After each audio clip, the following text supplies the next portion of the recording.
दोस्तों, मैं हर्षवर्धन आपका स्वागत कर रहा हूं एस्कॉर्ट्स ऑनलाइन ट्रेनिंग के अंदर। जैसे कि मैंने जिक्र किया था, ट्रैक्टर टेक्नोलॉजी की पूरी सीरीज 7 एपिसोड का होगा। आज पहला एपिसोड है और आज हम बात करने वाले हैं इंजन के टॉपिक के ऊपर।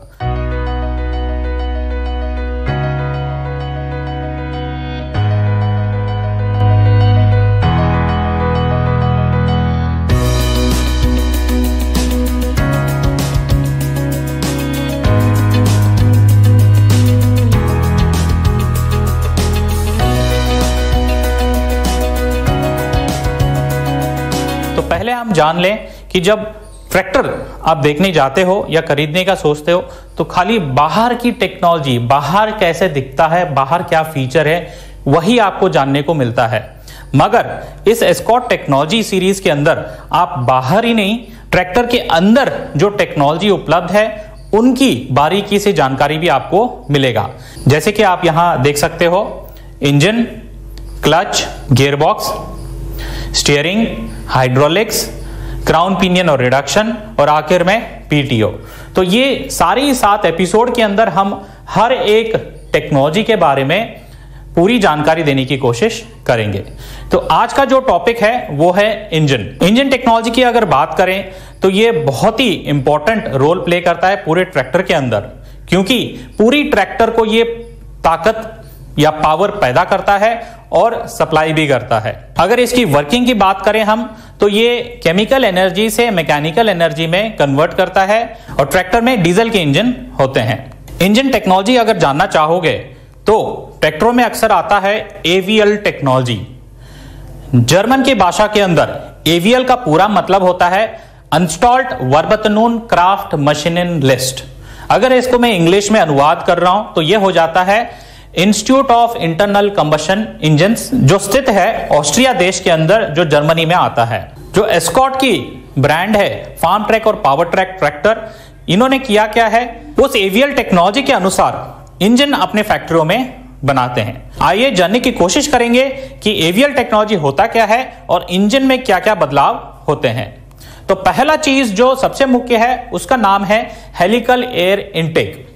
तो ये हेलिकल एयर इनटेक पैसेज ऐसा होता है कि इसकी जो एयर इनलेट होती है इनलेट मैनिफोल्ड से, इसकी एयर इनलेट मैनिफोल्ड और जो वॉल आता है, वॉल के ऊपरी भाग में ऐसे घुमावदार रास्ता बनाई जाती है जिससे अंदर आने वाली जो हवा घूमती हुई आती है और जब ये पिस्टन के ऊपर सिलेंडर में जाता है तो एक चक्रवात पैदा करता है। यह मददगार होता है जब डीजल की छिड़काव होता है, डीजल और हवा के मिश्रण अच्छे से बनने में मददगार होता है। तो आइए एक छोटी सी एनिमेशन के द्वारा इसको जानने की कोशिश करेंगे। इंजन के अंदर जाने वाली हवा सिलेंडर हेड में बने घुमावदार रास्ते से होती हुई सिलेंडर में जाती है। इस घुमावदार रास्ते की वजह से हवा सिलेंडर में जाकर घूमने लगती है। कंबस्टन स्ट्रोक से कुछ पहले जब डीजल एक महीन फव्वारे यानी भाप के रूप में सिलेंडर में आता है, उस समय यह घूमती हुई हवा डीजल को अच्छी तरह फैला देती है और एक सही मिश्रण बनाती है, जिससे डीजल को शीघ्र जलने में सहायता मिलती है। अगला जो फीचर है इसका नाम है री एंट्रेंट कंबशन चेंबर। तो ये पिस्टन के ऊपर एक ऐसी बनावट की जाती है कि जब हवा अंदर आती है तो ये पिस्टन के बनावट के अंदर भी हवा चली जाती है और दोहरी चाल बनाती है, जिससे क्या है, एक तो पिस्टन के ऊपर ऐसे चक्रवात था और दूसरी तीसरी होती क्या है, पिस्टन के अंदर भी एक अलग से चक्रवात पैदा हो जाता है, जिससे पूरी की पूरी हवा और जो डीजल छिड़काव होती है तो वो पूरा मिश्रण होने में बहुत मददगार होता है। जब डीजल और हवा के मिश्रण बहुत बढ़िया होता है तो पूरा का पूरा डीजल जलता है पावर स्ट्रोक के अंदर, और पूरा जब डीजल जलता है तो ज्यादा ताकत पैदा होता है। ज्यादा ताकत पैदा होता है मतलब कम डीजल की खपत के अंदर ज्यादा पावर आपको आउटपुट मिलता है। इसकी भी एनिमेशन आपके स्क्रीन पे देखिएगा। जैसा कि पहले दर्शाया गया है, हवा सिलेंडर में घुसने पर घूमने लगती है। ये घूमती हुई हवा जब कंबस्टन चैम्बर में घुसती है तो कंबस्टन चैम्बर की खास बनावट की वजह से इस दूसरी दिशा में भी घूमने लगती है। हवा की ये दोहरी चाल डीजल को पूरी तरह से जलने में सहायता करती है। अगला जो फीचर है इसको हम बोलते हैं रिंग कैरियर पिस्टन। पूरा पिस्टन जो है होमोजेनियस मिक्सचर से बनता है, मगर रिंग कैरियर पिस्टन का खास बनावट ढलान के समय बनाई जाती है कि इसका जो पहला जो कंप्रेशन रिंग, यहां आप देख सकते हो हल्का सा इसका रंग भी अलग दिख रहा है। तो उसमें होता क्या है, अलग सी एक हार्डन्ड कास्ट आयरन इंसर्ट लगाया जाता है। जब उसके ऊपर ये रिंग चढ़ाई जाती है, जैसे कि समझ लीजिए ये रिंग है, रिंग चढ़ाई जाती है, तो ऊपर जब पावर स्ट्रोक होता है तो पहला रिंग में दबाव ज्यादा आता है, तो वो हिलने के चांस होते हैं। तो जब ये हिलेगा तो यहां घिसावट आने के चांस साधारण पिस्टनों में होती है, मगर ये रिंग कैरियर पिस्टन के अंदर स्पेशल कास्ट आयरन इंसर्ट होने के कारण ये घिसता कम है। अगर इंजन की मेंटेनेंस की बात करें तो इंजन में अगर पहला काम आ गया तो आपको पिस्टन बदलने की जरूरत नहीं होगी, खाली रिंग बदलो और इंजन आपका रेडी हो जाता है। इससे जो आपका इंजन है वो लो मेंटेनेंस हो जाता है।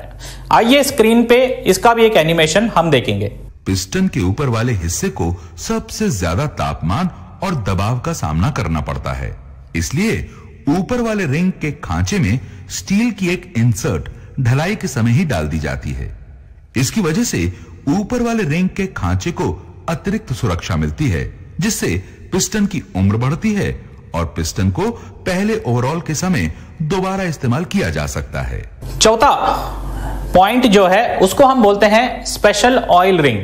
मतलब पिस्टन के अंदर कंप्रेशन रिंग भी होते हैं और ऑयल रिंग भी होते हैं। जो oil ring AVL technology engine के अंदर होता है, उसके अंदर एक स्पेशल तार वाली स्प्रिंग डाली जाती है, जिससे वो पिस्टन बाहर की तरफ प्रेशर बना के रखता है।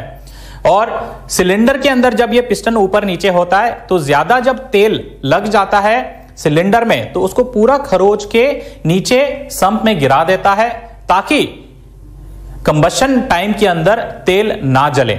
इसलिए आप देखिए एवीएल टेक्नोलॉजी के जो इंजन होते हैं, पावर ट्रैक और फार्म ट्रैक इंजन के अंदर जब तेल आप बदलते हो तो मिनिमम 300 घंटे के बाद ही बदलते हो। आज के नए टेक्नोलॉजी इंजन आ गए जो 500 घंटे के अंदर आप बदलते हो। ठीक है, वो क्यों? क्योंकि एवीएल टेक्नोलॉजी की वजह से। पिस्टन के नीचे वाले रिंग के अंदर एक तार वाला स्प्रिंग दिया गया है, जो कि रिंग को लगातार बाहर की ओर धकेलता है और रिंग को सिलेंडर लाइनर के साथ सटा कर रखता है। इस वजह से रिंग सिलेंडर लाइनर से तेल खुरचने यानी कि ऑयल स्क्रैपिंग में बहुत सक्षम हो जाता है, जिससे इंजन में तेल की खपत ना के बराबर होती है। इसको हम बोलते हैं साइड ड्रेन पिस्टन।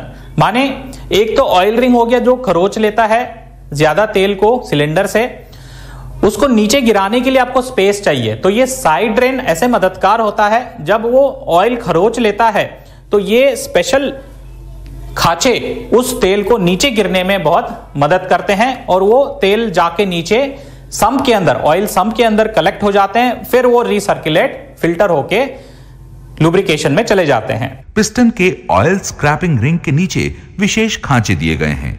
जब पिस्टन नीचे आता है तो तेल बहुत आसानी से इन खांचों से होता हुआ नीचे गिर जाता है। नेक्स्ट है क्रॉस फ्लो डिजाइन। इसका मतलब जो हवा आती है इनलेट मैनिफोल्ड इस तरफ से आती है और जो जली हुई काला धुआं है वो इस तरफ से जाता है। दोनों ही अलग अलग दिशा पे हैं। इसका फायदा ये होता है कि इनटेक मैनिफोल्ड एग्जॉस्ट मैनिफोल्ड से दूर रहने से जो गर्माहट एग्जॉस्ट गैसेस से आता है वो इनलेट मैनिफोल्ड को लगता नहीं है। जैसे कि देखिए, जब वातावरण में ठंडी हवा ज्यादा है तो वहां सांस लेने में आसानी होता है क्योंकि ऑक्सीजन की मात्रा ज्यादा होता है। उसी प्रकार से जब ये क्रॉस फ्लो डिजाइन की टेक्नोलॉजी इंजन में होता है तो जो शुद्ध हवा अंदर आ रही है वो गर्म नहीं, वो ठंडा होता है, जिससे ऑक्सीजन की मात्रा ज्यादा होता है। जब ऑक्सीजन की मात्रा ज्यादा इंजन के अंदर जाता है तो जो भी डीजल स्प्रे होता है वो पूरा जलता है। पूरा जलता है, जैसे मैंने पहले कहा था, पूरा डीजल जलने से ताकत ज्यादा पैदा होता है। वही है क्रॉस फ्लो डिजाइन। अगला और वेरी इंपॉर्टेंट पॉइंट है, उसका नाम है प्लेटो हॉर्निंग। मैं इसका एक उदाहरण देना चाहूंगा। कुछ ट्रैक्टरों में आपने सुना होगा, पहले सर्विस तक आप इसको फुल लोड में मत चलाओ, पहले सर्विस तक आप पूरे आरपीएम रेज इसमें मत दो। क्यों ऐसे बोलते हैं? क्योंकि उस ट्रैक्टर का इंजन जो है वो पूरा सेट नहीं हुआ है। तो अगर फार्म ट्रैक और पावर ट्रैक ट्रैक्टरों में जो एवीएल टेक्नोलॉजी इंप्लीमेंटेड है उसके अंदर कहा जाता है वो बुकलेट में भी लिख के देते हैं, पहले घंटे, पहले मिनट, पहले सेकंड जब आप ट्रैक्टर को चालू करते हो तो पूरा लोड में चलाओ, पूरे रेस में भी चला सकते हो अगर जरूरत है तो। फैक्ट्री से ही पूरा इंजन सेट होके आता है, तो आप इसको पूरे लोड में चला सकते हो। इसका फायदा ये कि आपको पहले सर्विस तक लोड डालने के लिए वेट नहीं करना पड़ेगा। और दूसरी चीज, अगर दूसरे ट्रैक्टरों में अगर आपने ज्यादा लोड भी डाल दिया तो इंजन सही सेट नहीं होगा, जिसकी वजह से शायद आने वाले समय में डीजल की खपत ज्यादा लगता होगा, पावर जितना आपने सोचा था उतना पैदा नहीं कर पा रहा होगा। तो एवीएल इंजनों में ये दिक्कतें नहीं आती है। अगर हम बात करें नेक्स्ट पॉइंट की, वो है graphite coated piston. Graphite coated, ये ग्राफाइट है क्या, इसको जानने की कोशिश करेंगे। ये देखिए, ग्राफाइट ये प्योरेस्ट फॉर्म ऑफ कार्बन है जो पिस्टन के स्कर्ट के ऊपर पूरा ही ढलान के समय एक लेयर कोट की जाती है, ताकि जब भी इंजन हैवी ड्यूटी काम आप करते हो, हैवी लोड में चलाते हो, तो पिस्टन गर्म होने के संभावना होते हैं। जब ग्राफाइट की कोटेड पिस्टन होती है तो वो गर्म जल्दी नहीं होता, क्योंकि वो हीट रेजिस्टेंस हो जाता है। तो इसका फायदा यह है कि जो पिस्टन कितने भी प्रेशर में, कितने भी लोड में चलाओ, वो अपना आकार जो बनाया हुआ है वो बिगड़ता नहीं है, इंजन को ज्यादा घिसने से बचाता है। तो आखिर में 3 और फीचर मैं बताना चाहूंगा। यह है inlet valve. AVL technology engine के अंदर जो वॉल होते हैं वो बड़े बड़े इस्तेमाल किए गए हैं, इनलेट और आउटलेट दोनों के लिए। इसका फायदा यह है कि शुद्ध हवा जब इनटेक में होता है तो ज्यादा हवा अंदर ले लेता है, और ज्यादा हवा अंदर लेने से ऑक्सीजन की मात्रा ज्यादा होता है, और डीजल जब जलता है तो पूरा ही जलता है और ज्यादा ताकत पैदा होता है। जो एग्जॉस्ट वॉल है उसको भी हमने बढ़ा दिया हुआ है एवीएल टेक्नोलॉजी के अंदर। इसका फायदा यह है, जब एग्जॉस्ट स्ट्रोक होता है तो काला धुआं बाहर निकलने की कोशिश करेगा। जब वॉल बड़ा होता है तो ऑटोमेटिकली सारा का सारा जो एग्जॉस्ट गैसेस है वो बाहर आसानी से निकल जाता है, और नेक्स्ट इनटेक शुद्ध हवा आने के लिए जगह बनाए रखता है। एवीएल टेक्नोलॉजी के अंदर FIP पंप या फ्यूल इंजेक्शन पंप जो इस्तेमाल होता है वो होता है हाई प्रेशर पंप। साथ ही साथ इसमें high pressure P type injectors इस्तेमाल होते हैं, दोनों कॉम्बिनेशन के अंदर माइको बॉश का। इसका फायदा यह है, इन पंप और इंजेक्टर की डिजाइन इस तरीके से है कि डीजल जब छिड़काव होने की कोशिश करेगा तो वो इतनी प्रेशर में छिड़काव होता है, हवा के साथ आसानी से घुल जाता है। मतलब हवा और डीजल की मिश्रण बहुत ही उम्दा होता है, और जब ये जलता है तो पूरा ताकत पैदा हो जाता है। तो दोस्तों, एवीएल टेक्नोलॉजी के अंदर मैंने 11 ऐसे पॉइंट बताए जिससे ट्रैक्टर के अंदर कम डीजल की खपत में ज्यादा शक्ति पैदा होता है, डीजल की बचत होता है, और तीसरा सबसे मुख्य चीज मेंटेनेंस सबसे कम होता है। तो आपके मन में एक सवाल उठ रहा होगा, एवीएल टेक्नोलॉजी तो हमने जान लिया, मगर ये DI टेक्नोलॉजी क्या है, ADI टेक्नोलॉजी क्या है? जब ट्रैक्टर खरीदने जाते हैं तो ये कहा जाता है ये DI इंजन है, ये ADI इंजन है, इनमें फर्क क्या है?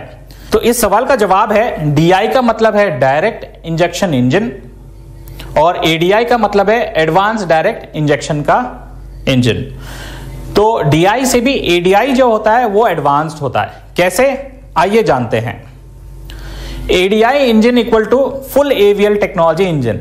मतलब ADI advance direct injection engine तभी होता है जब इसके अंदर सारे जो एवीएल के जो 11 पॉइंट मैंने बताए वो सारे गुण उसके अंदर है, जैसे कि helical air intake system, re entrant combustion chamber, side drain piston, graphite coated piston, special oil वाली ring, plateau honing, ring carrier piston, cross flow design, बड़े इनलेट और outlet valve, high pressure FIP और P type injector.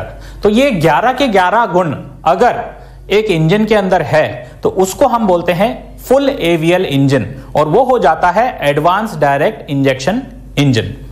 तो कई tractor कंपनियां करते क्या हैं, पूरे की जगह हेलिकल एयर इनटेक, री एंट्रेंट कंबशन और साइड ड्रेन पिस्टन, तेल वाले रिंग डाल दिया, और वो बोलते हैं DI इंजन। तो इससे पूरा टेक्नोलॉजी नहीं बनता है। तो अगर ADI इंजन फुल एवीएल अगर आप कहना चाहोगे तो ये सारे गुण इंजन के अंदर होनी चाहिए, जिसका फायदा होता है कम डीजल की खपत में ज्यादा शक्ति और इंजन के मेंटेनेंस ना के बराबर। तो दोस्तों आज के एपिसोड के अंदर आपने जाना है इंजन के टेक्नोलॉजी के बारे में, और वो भी एवीएल टेक्नोलॉजी होता क्या है। अगला एपिसोड का अगर मैं बात करना चाहूंगा तो वो होगा क्लच टेक्नोलॉजी के ऊपर।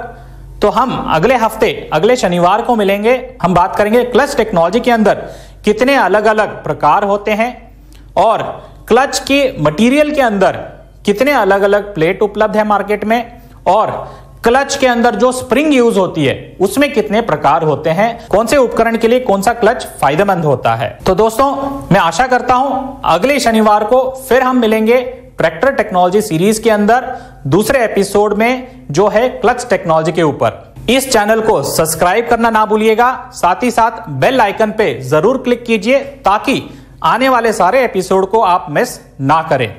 धन्यवाद।